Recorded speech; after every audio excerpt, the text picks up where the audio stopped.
Okay, so I have Revit open here, and I'm going to go ahead and I start up a new file.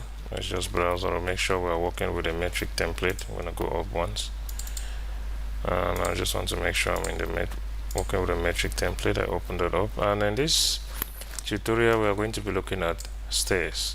Now, a lot of students have been asking me a lot about stairs, and I just want to briefly explain some little tips as to how you handle stairs. Remember, in order for you to actually really work with this well, you just follow our advanced beam course. Alright, so I'm going to start by, of course, let's set our unit.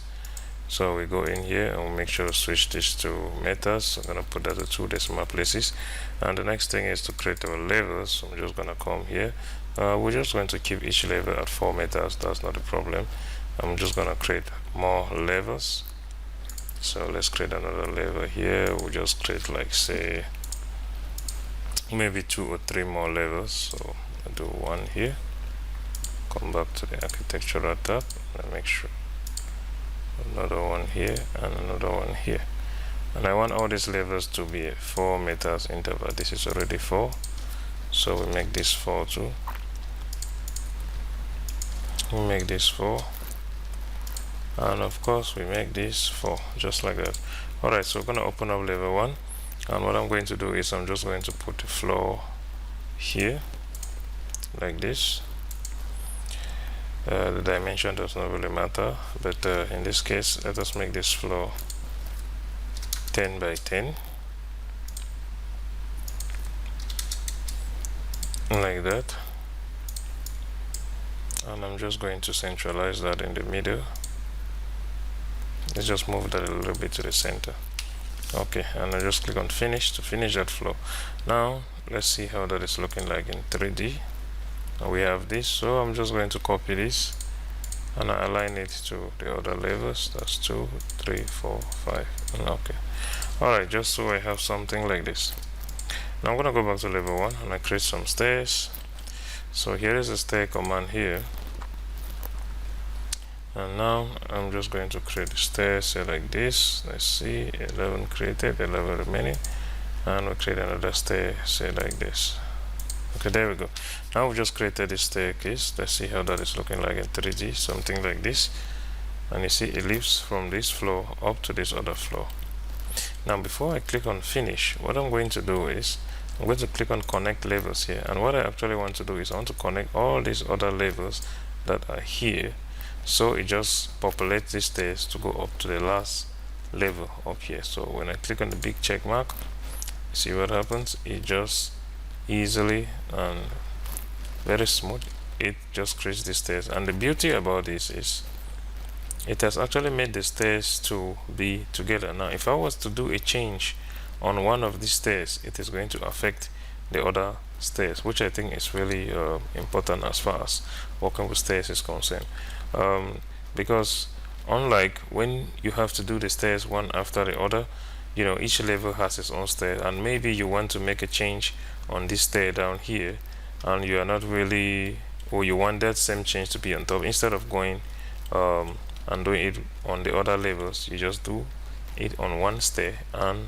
that just, you know, affects the other stairs. Now another thing which is very beautiful, let me just try to explain that a little bit, is if I was to select, say maybe this railing, and I delete it, now how do I actually bring this railing, you know, back in here?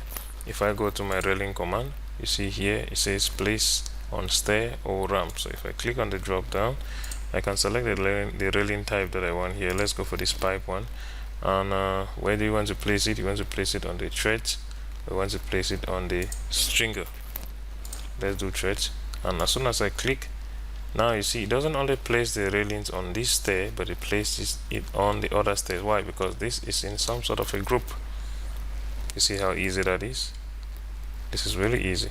Now watch what is going to happen. If I was to select this railing again, I delete it, and then I come back to, let's say, maybe the ground floor. Now what I'm going to do is I actually want to sketch the railings in here now.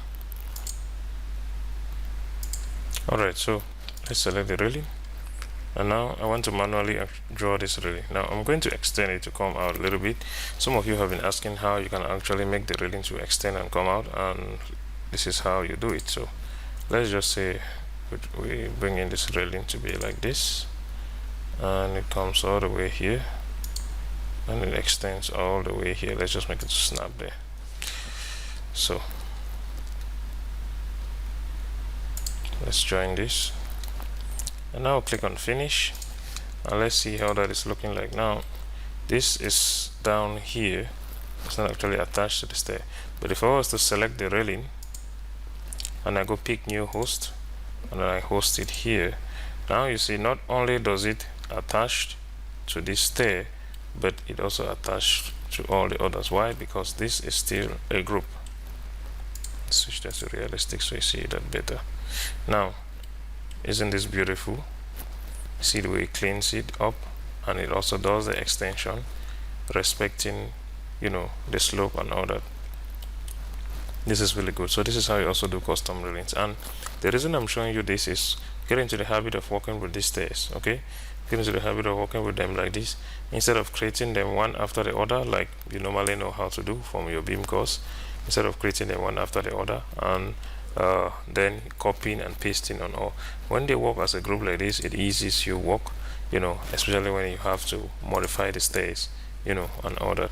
Thank you. I hope you learned something, and see you in the next class. Don't forget to click on the link in the description to get the full beam course if you really want to know to be a real professional in this. Okay.